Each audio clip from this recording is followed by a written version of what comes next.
Maldición, promesa, cabeza, calcañar. ¿Qué encierran todos estos elementos y qué significan?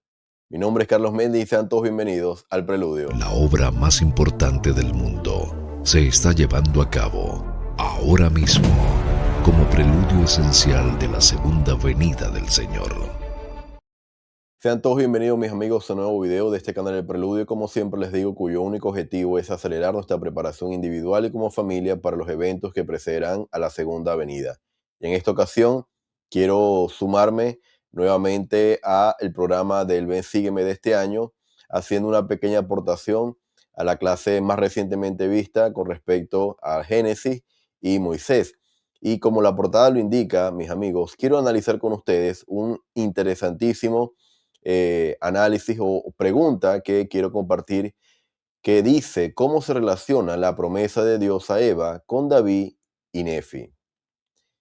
Hermanos, al principio de llevar a cabo esta presentación, iba apuntando simplemente a compartir algo específico. Sin embargo, en el desarrollo de la presentación me di cuenta de algo adicional y por eso ustedes se van a dar cuenta que quizás no se relaciona en nada, que tiene que ver nuestra madre Eva con David y Nefi completamente en épocas distintas y en circunstancias distintas. Vamos entonces a adentrarnos en el análisis. Y lo primero que quiero hacer es leer el versículo en cuestión. Moisés 4:20 dice: Y a la serpiente yo Dios el Señor dije, por cuanto has hecho esto, maldita serás sobre todo el ganado y sobre toda bestia del campo. Sobre tu vientre te arrastrarás y polvo comerás todos los días de tu vida. En esta ocasión, hermanos, quiero hacer mención de lo que está sombreado en rojo, es la maldición de Dios sobre la serpiente. En cuanto a esto, el Elder McConkie, en el manual de la perla de gran precio en inglés, dijo lo siguiente: desde el día en que Satanás habló por boca de la serpiente para inducir a Eva a participar del fruto prohibido, a Satanás se le ha llamado esa serpiente antigua. La elección del nombre es excelente, pues indica una astucia astuta, taimada, sutil y engañosa. Serpiente antigua, hermanos, de hecho, es uno de los títulos que se le da a Satanás, nuestro enemigo en común, en la revelación de Juan del Apocalipsis. Y dice el Elder McConkie que este título, esta elección de nombre, es excelente para todas las características que ha desarrollado durante siglos Satanás, esa astucia sutil y engañosa. Luego el manual sigue agregando: ser maldecido es todo lo contrario a ser bendecido. La bendición de Dios invoca con gracia el bien, mientras que su maldición invoca con justicia el mal, sobre quien lo merece. Así, a Satanás se le informó mediante términos simbólicos que no tendría el privilegio de la vida terrenal que incluso el ganado y las bestias tienen. Hermanos, y esto es interesante porque define claramente en qué consistía la maldición de Satanás. Lo que explica aquí el Elder McConkie, algo que incluso el ganado y las bestias tienen. Es decir, la maldición era inclusive por debajo, iba a estar por debajo de el ganado del campo y las bestias. Entonces, hermano, es interesante que previo a la promesa de Dios a Eva, el Señor maldice a Satanás a través de, representado en el relato, de la serpiente. Ahora, hermanos, si nos vamos al mismo versículo, fíjense lo que dice. El versículo 15, el siguiente: y pondré enemistad entre tú y la mujer, entre tu simiente y la simiente suya. Esta te herirá en la cabeza y tú le herirás en el calcañar. Y esto lo encontramos en Génesis, el capítulo 3. Ahora, hermanos, hablando de enemistad, sabemos claramente a qué se refiere la enemistad, ¿no? Sin embargo, fíjense lo siguiente. Por lo general, cuando leemos este versículo, siempre nos recordamos, hasta incluso yo me incluyo dentro de este grupo, siempre hablando de la simiente de la mujer, de la simiente de Eva. Pero en este versículo de Génesis hace también mención de la simiente de Satanás, de la simiente de la serpiente. Si lo leemos nuevamente, dice: pondré enemistad entre tú, es decir, entre Satanás y la mujer, y entre tu simiente, es decir, la simiente de Satanás, y la simiente suya, es decir, la simiente de la mujer, de Eva. Hermanos, es interesante que pocas veces hablamos de la simiente de Satanás. ¿Qué se les viene a la mente a ustedes cuando hablamos de la simiente de Satanás? La simiente, simbólicamente hablando, espiritualmente hablando, podemos estar hablando de la descendencia espiritual de Dios. En este caso, literal, y ahora lo vamos a ver, de Eva. Pero cuando hablamos de la simiente, de la semilla, de todo lo que proviene, ¿qué se les viene a la mente cuando se habla de la simiente de Satanás? Lo primero que se me viene a la mente, hermano, es la palabra secuaces. Todo lo que relacionado a estos secuaces, el presidente Nelson nos habló. Satanás y sus secuaces, es decir, todo lo que proviene de él, no solamente los espíritus que no obtuvieron un cuerpo, sino también que incluso los cuerpos, los hombres en esta tierra que poseen cuerpo y por ende hacen y llevan a cabo la obra de Satanás en esta tierra. Entonces, aquí habla de las dos simientes, de las de Satanás y la de la mujer. Con respecto a la segunda simiente, la simiente de la mujer, ¿qué significa esto? Dice el manual de ayudas para las escrituras lo siguiente: la simiente de la mujer es una alusión a Jesucristo, es decir, de manera literal estamos hablando de Jesucristo, que era descendiente de Eva y Adán.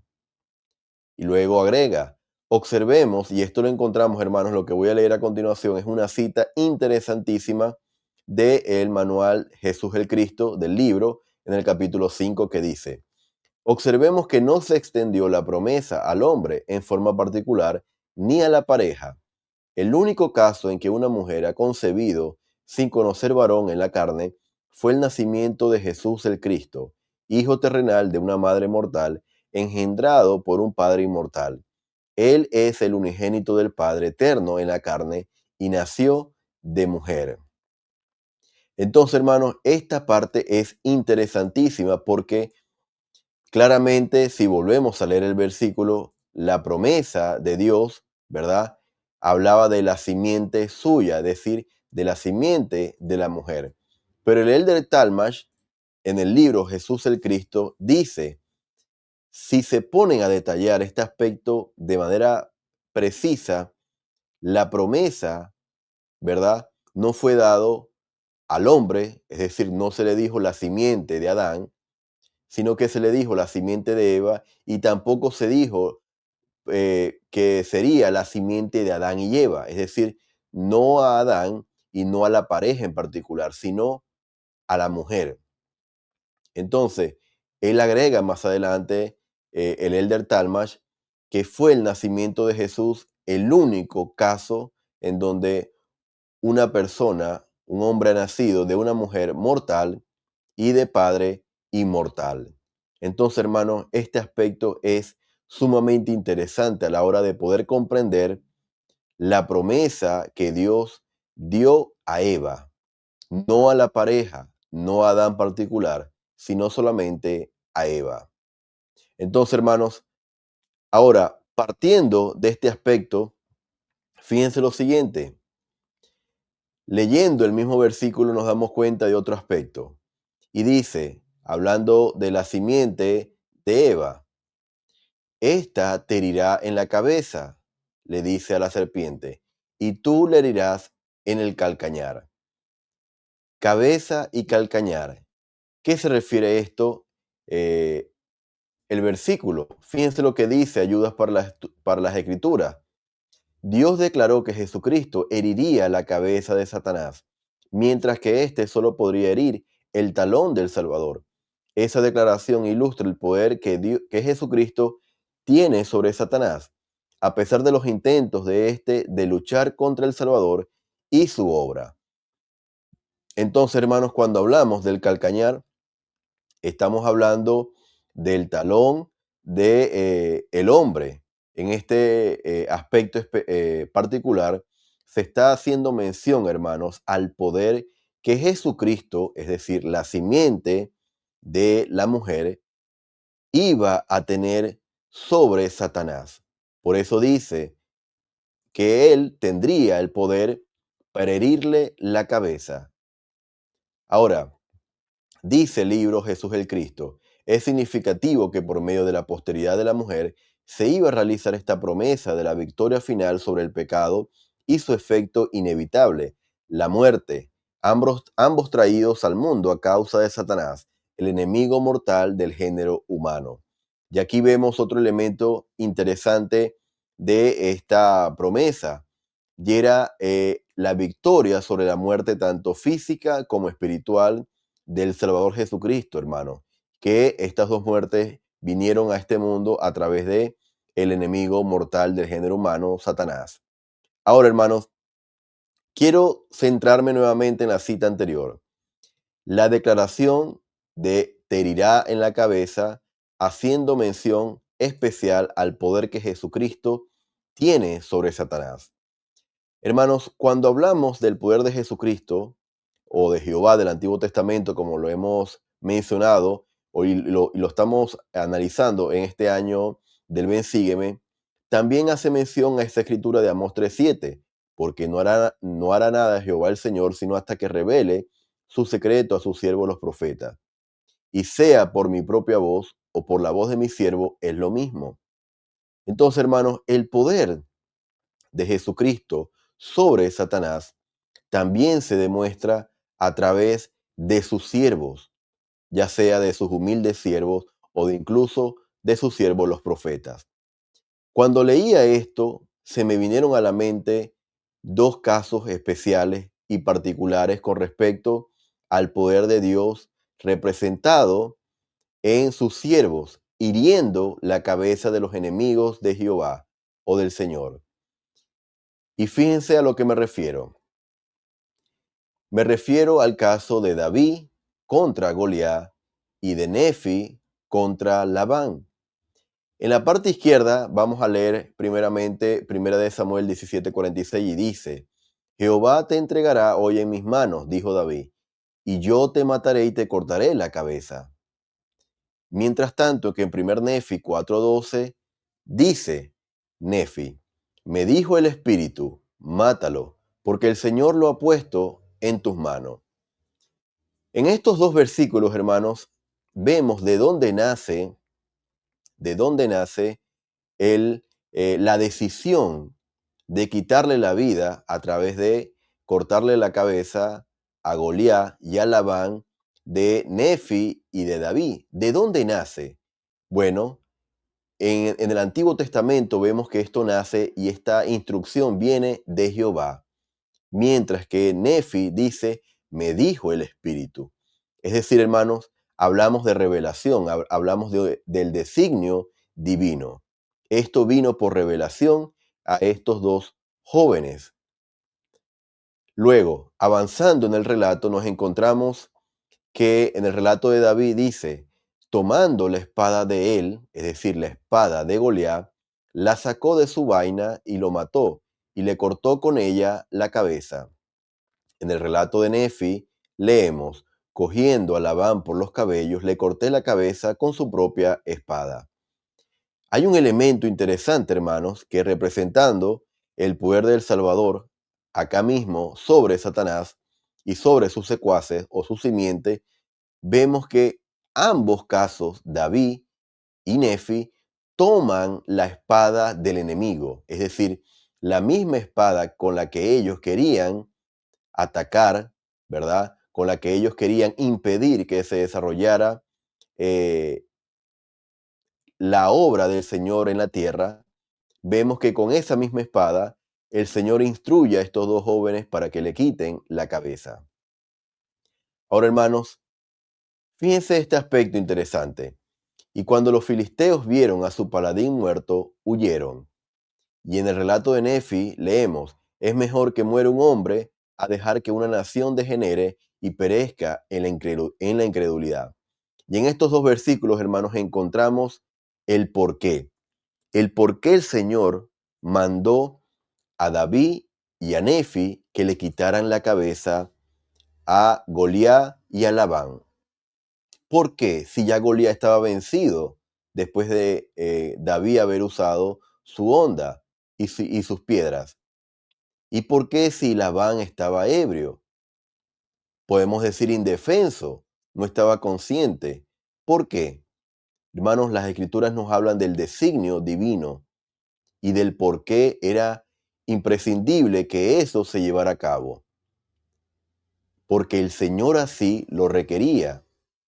Entonces, hermanos, es interesante cómo el elemento que se lee en el relato de Adán y Eva en el jardín de Edén y la maldición de Dios sobre la serpiente habla del mismo elemento, de la cabeza de la serpiente, haciendo alusión al poder de Satanás, iba a ser herido, no solamente por la simiente de la mujer, Jesucristo, sino también por sus siervos en estos dos casos.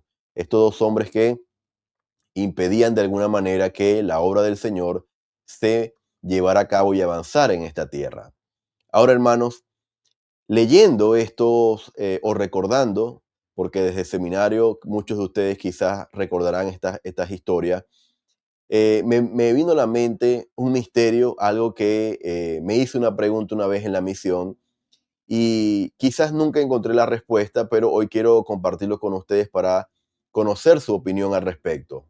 Porque fíjense lo siguiente, quizás no tiene que ver mucho con lo que estamos hablando, pero hay un elemento que se repite acá en estas dos historias, y es la espada. La espada que el mismo Goliat tenía y con la que David lo decapitó, y la misma espada que tenía Labán con la que Nefi lo decapitó. Fíjense lo siguiente. El siguiente versículo es primera de Nefi 4:18 y dice, por lo que obedeciendo la voz del Espíritu y cogiendo a Labán por los cabellos, le corté la cabeza con su propia espada. Cuando ustedes le dan en sus escrituras digitales a la palabra espada, los va a llevar la referencia 18a que dice Primera de Samuel 17:51. Es decir, la referencia de Nefi los va a llevar directamente a la escritura o al relato de David contra Goliat. Ahora, si yo voy al relato de David contra Goliat y específicamente el versículo 54, miren lo que dice. Y David tomó la cabeza del filisteo y la trajo a Jerusalén, pero puso sus armas en su propia tienda. Fíjense lo interesante, hermanos. David toma la cabeza de Goliat, la trae a Jerusalén, pero puso sus armas. ¿Cuáles armas? Si David tenía solamente unas piedras y una honda. Lo que yo entiendo acá es las armas de Goliat, del filisteo. Y esas armas dice que David las puso en su propia tienda, las guardó, las preservó. Hermanos, esto para mí ha sido una incógnita que quizás eh, nunca la llegué a poder comprender, pero me hice una pregunta que hoy quiero compartirlas con ustedes. La misma espada de Goliat con la que David lo decapitó, sería la misma espada que tenía Labán y que a su vez Nefi utilizó para quitarle la vida. Estamos hablando de la misma espada. Esto ha sido una pregunta que obviamente implica estudio, implica hacer un cotejo de épocas, de años y quizás implica mucho análisis de fondo. Pero lo planteo por si a alguno de ustedes les gustaría compartir elementos adicionales que nos pudieran ayudar a vislumbrar esta respuesta. ¿Estaríamos hablando de la misma espada o son espadas diferentes? Lo cierto, hermano, es que más allá de esto, la simiente de la mujer representada en el Salvador Jesucristo estaba guiando literalmente o guió literalmente a David y a Nefi para vencer a secuaces de Satanás en esta tierra, Goliat y Labán. Hermanos, la obra del Señor, y esto es un testimonio que yo me llevo de este análisis, la obra del Señor no va a ser detenida por Satanás ni por sus secuaces, por mucho esfuerzo, por mucho ahínco que ellos coloquen para impedir la obra, por mucha persecución que lleven a cabo entre los santos de los últimos días, hermanos, la obra del Señor seguirá adelante hasta que la segunda venida ocurra e inicie el reinado milenario. Hermanos, yo les testifico de que en la medida en que nosotros nos acerquemos al Salvador Jesucristo a través de las Escrituras, podemos comprender no solamente el plan de salvación, sino incluso los convenios y las ordenanzas que llevamos a cabo en el templo. Gran parte de lo que hemos visto hoy en las Escrituras, en esta cita, lo aprendemos de manera mucho más profunda en el templo. Yo les testifico que los templos son literalmente la casa del Señor. Ahí reside su gloria. Ahí podemos aprender directamente de Él. Testifico de que la segunda venida ocurrirá de manera literal. Y estas cosas las comparto con ustedes en el nombre de Jesucristo. Amén. Mis amigos, gracias por haberme acompañado en esta ocasión. Los invito a que puedan compartir este video, reaccionar con un me gusta y ayudarme en los comentarios con sus impresiones, comentarios adicionales, para así yo de alguna manera también ser retroalimentado a través de sus comentarios. Gracias, mis amigos, y nos estaríamos viendo en una próxima ocasión. Hasta La luego. obra más importante del mundo se está llevando a cabo ahora mismo como preludio esencial de la segunda venida del Señor.